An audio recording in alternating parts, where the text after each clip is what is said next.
Je gagne 40 000 $ par mois et je donne 4 000 $ chaque mois à mes parents, mais ils soutiennent toujours mon frère cadet. 3 jours avant mon mariage, mes parents cruels m'ont forcé à annuler la cérémonie parce qu'ils avaient prévu de fêter l'anniversaire de mon frère le même jour. J'ai refusé. Ma mère m'a donné une gifle puissante et a crié « Comment oses-tu me désobéir ?» Je suis partie de chez eux, décidée à me venger. Le lendemain, je leur ai donné une surprise choquante. Maintenant, ils étaient à genoux. Je m'appelle Lily, et j'ai toujours été celle qui a soutenu ma famille. Aussi loin que je m'en souvienne, j'ai toujours été la personne vers qui ma famille se tournait en cas de besoin, aide financière, soutien émotionnel, tout. Je suis l'analyste financière et je gagne environ 40 000 $ par mois. C'est un bon salaire, mais si je gagne autant, c'est parce que je travaille dur, parfois plus dur que quiconque que je connaisse. Je ne me suis jamais plainte de mon travail. J'aime ce que je fais. Mais, pour être honnête, parfois j'ai l'impression d'avoir passé toute ma vie à travailler, pas seulement pour moi, mais aussi pour ma famille. Depuis que j'ai commencé à travailler à temps plein, j'envoie 4 000 $ chaque mois à mes parents. Je n'ai jamais rien demandé en retour. Je voulais qu'ils soient confortables, qu'ils aient une bonne vie, et pendant des années, c'est ce que je faisais parce que je pensais que c'était ma responsabilité. Après tout, j'étais l'aîné. Mon frère cadet, Ethan, a toujours été celui qui avait le moins besoin, celui qui recevait tout sur un plateau. Ethan a 5 ans de moins que moi, mais ce n'était pas seulement la différence d'âge qui faisait de lui le favori, c'était la façon dont mes parents le traitaient, comme s'il ne pouvait jamais se tromper. Ils lui donnaient tout ce qu'il voulait. Chaque fois qu'il avait un problème, ils étaient là pour lui, même quand c'était moi qui maintenais tout à flot. Cela a commencé petit. Quand nous étions enfants, il lui achetait toujours de meilleurs cadeaux, lui accordait plus d'attention, plus de compliments. Je les entendais parler de combien il était intelligent, talentueux, de combien il serait celui qui réussirait. Pendant ce temps, j'étais la pragmatique, la raisonnable, celle qui devait simplement faire sa part sans faire d'histoire. Et je l'ai fait, pendant des années. Je n'ai jamais remis cela en question. Même quand je me sentais invisible, je continuais juste à donner, à faire, à rester en retrait. Mais au bout d'un moment, il est devenu clair pour moi qu'Ethan était la personne qui comptait vraiment pour eux. Plus je donnais, plus ils prenaient, et moins ils me voyaient. Je ne m'attendais pas à de grands gestes d'affection de leur part, mais j'espérais au moins être reconnue. Je ne l'ai jamais été. Ce sont toujours les rêves d'Ethan qui comptaient, ses besoins qui passaient en premier. Même pour des choses comme les célébrations d'anniversaire ou les événements familiaux, tout tournait autour de lui. La famille se rassemblait pour lui, et moi, je restais pour gérer le reste. C'était frustrant, mais c'était la réalité que je connaissais. J'ai passé des années à construire ma vie autour des attentes de ma famille. Ils dépendaient de moi émotionnellement, financièrement, à tous les niveaux. Et au début, cela ne me dérangeait pas du tout. Mais, avec le temps, cela a commencé à me blesser. J'ai commencé à sentir que je n'étais rien d'autre qu'un outil pour eux, un moyen d'arriver à leur fin. Je continuais à donner, et ils continuaient simplement à apprendre. Ils ne m'ont jamais remercié. Pas une seule fois ils ne se sont arrêtés pour dire « Merci, Lily ». Puis, David est apparu. David est entré dans ma vie quand j'avais 28 ans. Je me souviens de l'avoir rencontré lors d'un événement professionnel. Il était différent de toutes les personnes que j'avais jamais rencontrées. Il n'avait pas besoin que je sois autre chose que moi-même. Il m'acceptait sans attente, sans exigence. Il était gentil, attentionné, et me soutenait de manière dont j'avais besoin. Avec le temps, nous sommes devenus inséparables. Nous parlions de tout, de nos rêves, de nos difficultés, de l'avenir que nous espérions construire ensemble. J'avais l'impression de pouvoir enfin respirer. Pour la première fois de ma vie, je n'étais pas seulement Lily la fiable. J'étais Lily, la femme amoureuse de quelqu'un qui m'aimait en retour d'une manière qui semblait réelle. David et moi avons commencé à planifier notre mariage il y a environ 6 mois.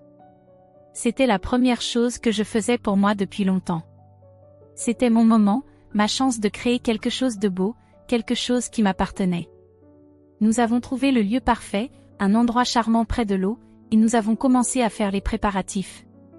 J'étais tellement excitée, mais bien sûr, la présence de ma famille planait au-dessus de tout. Ma mère m'a appelé il y a quelques jours, et tout a changé. Je n'oublierai jamais cet appel. J'étais assise dans mon salon, en train de peaufiner les derniers détails du mariage, lorsque mon téléphone a vibré. C'était ma mère. Elle n'a même pas attendu que je dise bonjour. « Lily, j'ai besoin que tu annules ton mariage », a-t-elle dit. Je me suis figée. « Quoi ? Maman, de quoi parles-tu ? C'est l'anniversaire d'Ethan ce week-end », a-t-elle continué, comme si c'était parfaitement raisonnable. On ne peut pas avoir un mariage le même jour. Ce serait trop pour tout le monde. Je veux que tu le reportes à l'année prochaine. C'est la seule option. J'étais sous le choc. Je n'arrivais pas à croire ce que j'entendais. Maman, non, je ne peux pas. J'ai déjà tout organisé. On attend ce jour depuis des mois. Elle s'en fichait. Tu ne comprends pas. L'anniversaire d'Ethan est important. C'est mon fils, et tu sais à quel point il a besoin de nous en ce moment. J'ai essayé de lui expliquer. J'ai tenté de lui dire que c'était mon mariage, le moment le plus important de ma vie, mais elle continuait de répéter qu'Ethan passait en premier. Puis, elle a lancé la bombe. Si tu ne l'annules pas, Lily, tu le regretteras. Tu as 24 heures. Mon cœur s'est emballé alors que je restais là, le téléphone encore collé à mon oreille. Un ultimatum. Elle était sérieuse. Je ne m'étais jamais sentie aussi petite, aussi insignifiante. Comment pouvait-elle me faire ça, après tout ce que j'avais fait pour eux? C'était comme ça qu'ils me remerciaient? En exigeant que j'annule mon mariage pour l'anniversaire d'Ethan? J'ai tenté de retenir mes larmes, mais la frustration et la douleur m'ont envahi. J'ai raccroché, me sentant complètement vide. C'était le moment où j'ai réalisé que rien ne changerait jamais. Peu importe combien je donnais, je serais toujours la seconde après Ethan. Je ne sais même pas comment décrire ce que j'ai ressenti après cet appel. Je suis restée là, en silence, essayant de comprendre ce que ma mère venait de dire. J'étais bouleversée, abasourdie, et honnêtement, je me sentais complètement anéantie. Toute ma vie, j'ai tant donné à ma famille. J'ai sacrifié mes propres désirs et besoins, pensant que c'était ce que signifiait être une bonne fille. Et maintenant, quand il s'agissait de mon propre bonheur, de mon propre mariage, le moment le plus important de ma vie, il voulait que je laisse tout tomber. J'ai passé les heures suivantes à marcher de long en large dans mon appartement, revivant la conversation dans ma tête. Je me demandais sans cesse pourquoi Ethan était si spécial. Pourquoi son anniversaire était-il plus important que mon jour de mariage? Je ne demandais pas la lune. Je voulais juste que ma famille me soutienne, au moins une fois. Mais non, même cela, il n'était pas capable de le faire. Après avoir raccroché avec ma mère, j'ai envoyé un message à David. Il était au travail, et je savais qu'il ne rentrerait que dans quelques heures, mais j'avais besoin de lui parler. J'avais besoin d'entendre sa voix. Il m'a rappelé immédiatement, et j'ai pu percevoir l'inquiétude dans sa voix. Lily, que s'est-il passé? Qu'est-ce qui ne va pas? Ma mère a appelé, ai-je dit, en essayant de retenir mes larmes. Elle veut que j'annule le mariage. L'anniversaire d'Ethan est le même jour, et elle insiste pour que je reporte tout à l'année prochaine. Elle dit que le mariage va perturber les plans de la famille. Elle dit que j'ai 24 heures pour décider. Je pouvais entendre la colère monter dans sa voix. C'est ridicule. Tu as planifié cela pendant des mois. Tu as tout préparé. Comment peuvent-ils simplement te demander d'annuler tout ça à cause de l'anniversaire d'Ethan? Je ne sais pas, ai-je chuchoté. Ce n'est pas juste pour le mariage. C'est pour tout. J'ai passé ma vie entière à être la seconde après lui. J'ai fait tout ce qu'on me demandait, les ai soutenus financièrement, émotionnellement, et c'est ainsi qu'il me remercie. La voix de David s'adoucit. Lily, tu ne mérites pas ça. Tu as tout fait pour eux, et ils ne te valorisent pas. C'est ton moment. Ne laisse pas quiconque te l'enlève. J'avais besoin d'entendre ces mots. J'avais besoin que quelqu'un me dise que je n'étais pas folle de me défendre. Pour la première fois depuis longtemps, j'ai senti que quelqu'un me voyait vraiment, pas seulement comme la fille de confiance, mais comme une femme avec des rêves et des espoirs propres. Nous avons passé le reste de la nuit à discuter, à faire des plans. David ne voulait pas que j'annule quoi que ce soit. Il voulait me soutenir, quoi qu'il arrive. Mais je savais aussi que je ne pouvais pas laisser mes parents me manipuler pour annuler mon mariage. J'avais travaillé trop dur pour ce jour, et il m'appartenait. Le lendemain matin, j'ai rappelé ma mère, déterminée à ne pas céder. Je n'allais pas la laisser me contrôler. Je ne pouvais pas. J'ai pris une grande inspiration avant de composer son numéro. « Maman, je ne vais pas annuler le mariage », ai-je dit en essayant de garder une voix ferme. J'ai pris ma décision. C'est mon jour de mariage, et rien ne va changer cela.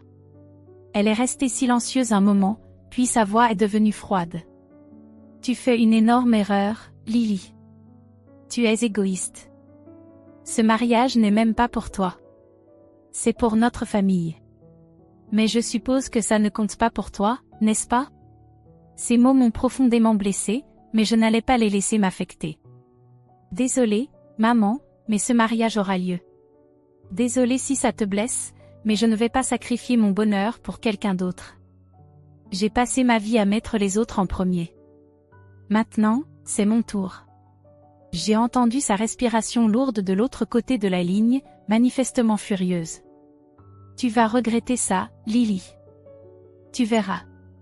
Tu fais une erreur. » J'ai maintenu ma position. « Désolée, mais je ne reculerai pas. C'est ce qu'il y a de mieux pour moi. » Et sur ces mots, j'ai raccroché. Je tremblais.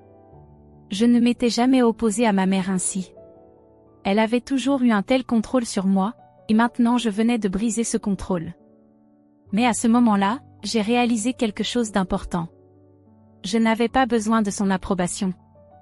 Je n'avais besoin de l'approbation de personne, sauf la mienne. Je ne m'attendais pas à ce que ma mère comprenne, ni même qu'elle soit heureuse pour moi, mais je ne le faisais pas pour elle. Je le faisais pour moi. J'avais besoin de reprendre ma vie en main, d'arrêter de vivre pour les autres et enfin de me mettre en premier. David et moi avons commencé à faire de nouveaux plans pour le mariage.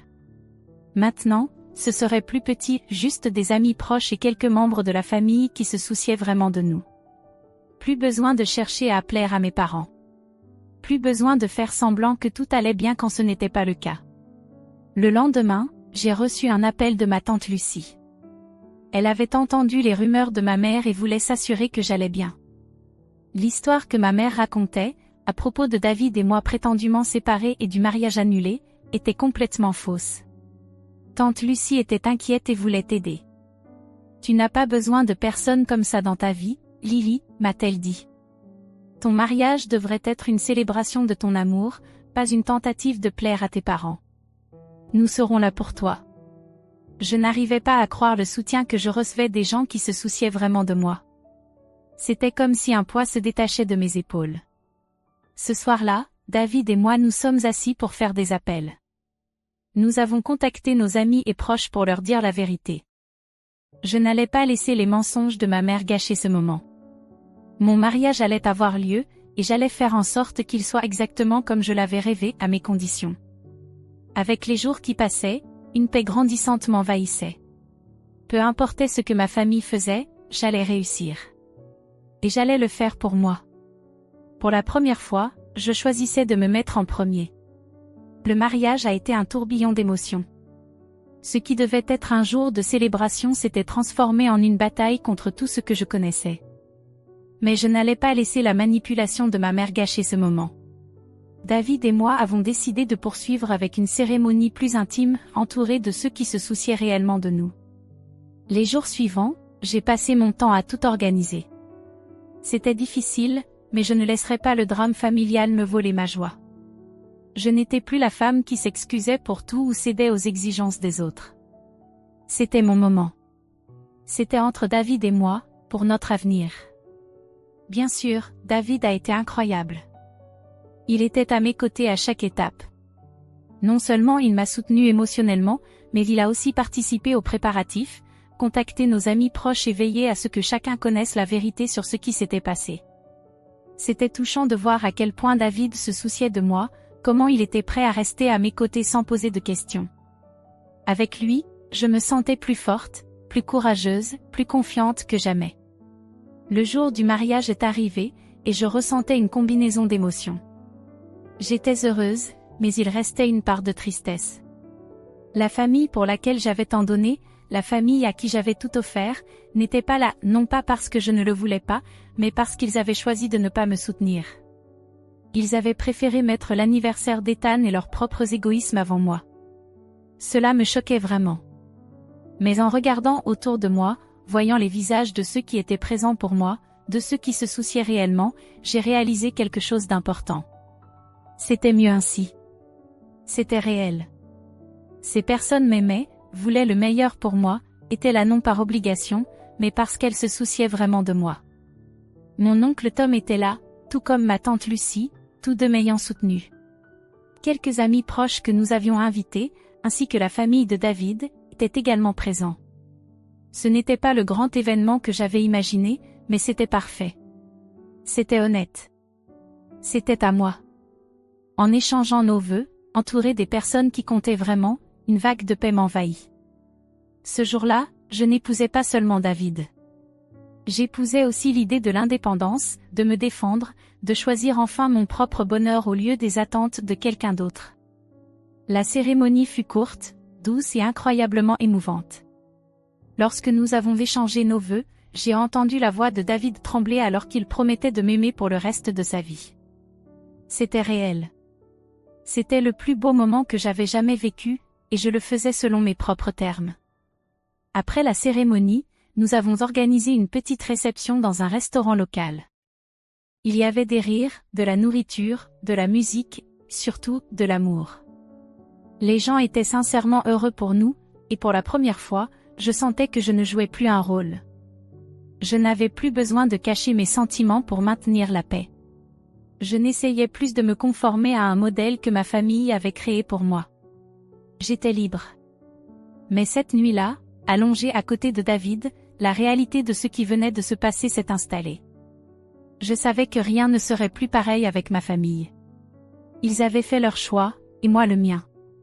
Et maintenant, je n'étais plus prête à laisser leur manipulation dicter ma vie. J'en avais fini. Le lendemain matin, alors que je me préparais pour notre lune de miel, mon téléphone a vibré avec un message. C'était ma mère. Elle m'avait envoyé une dizaine de messages, mais je n'avais pas envie de les lire. Je ne voulais plus gérer son drame. Mais la curiosité l'a emporté, et j'ai ouvert le message. C'était un simple texte, plein de colère. « Tu as fait une énorme erreur, Lily. Tu as déshonoré la famille. Ne t'attends pas à ce que nous t'aidions quand tu échoueras. » Les mots m'ont blessé, mais je n'ai pas laissé cela m'atteindre. C'était juste encore la même chose. Elle essayait encore de me contrôler, de me faire culpabiliser pour avoir vécu ma vie. Mais cette fois, cela ne m'importait plus. J'avais décidé pour moi-même que j'en avais fini. J'en avais fini de vivre pour leur approbation. J'en avais fini de vivre pour quiconque, sauf pour moi. J'ai supprimé le message sans répondre. Je ne les laisserai plus jamais m'abaisser. David et moi commencions un nouveau chapitre à Dallas, et j'allais faire en sorte que ce soit le mien. Nous étions libres des chaînes de la manipulation toxique de ma famille, et je me sentais plus légère que jamais. C'est alors que j'ai réalisé que ce mariage n'était pas seulement un nouveau départ pour David et moi. C'était le moment où j'ai décidé de ne plus céder aux personnes qui ne m'ont jamais apprécié. C'était le moment où j'ai choisi de me choisir. Les jours après le mariage ont été un tourbillon d'émotions, mais au fur et à mesure que je m'installais dans ma nouvelle vie avec David, je ne pouvais pas échapper à la sensation que quelque chose avait changé. Ce n'était pas seulement une question de mariage. Il s'agissait de devenir une nouvelle version de moi-même, une version qui n'avait plus besoin de l'approbation de ma famille. Une version qui comprenait enfin l'importance de se choisir, pour la première fois. David et moi avons déménagé à Dallas juste après le mariage. Nous cherchions un nouveau départ, loin du drame et du stress constant de ma famille. Nous avons trouvé un appartement douillet dans un quartier tranquille, et petit à petit, nous avons commencé à construire la vie dont j'avais toujours rêvé. C'était paisible. C'était à nous. C'était tout ce que je voulais. Cependant, même dans ce nouveau chapitre, le passé trouvait encore une façon de se manifester. Quelques jours seulement après notre installation, j'ai reçu un autre message de ma mère. Cette fois-ci, il était encore plus agressif. Elle m'accusait d'avoir abandonné ma famille et de leur avoir tourné le dos. Une fois de plus, elle essayait de me faire culpabiliser. Je n'ai même pas pris la peine de lire le message en entier. Je savais déjà ce qu'il dirait. C'était le même discours de culpabilisation, les mêmes tactiques manipulatrices qu'avant. Mais cette fois-ci, j'étais assez forte pour ignorer tout cela. J'ai supprimé le message sans hésiter et j'ai continué ma journée. Pour la première fois, je n'ai pas ressenti le poids familier de l'obligation me peser. Je savais que j'avais pris la bonne décision.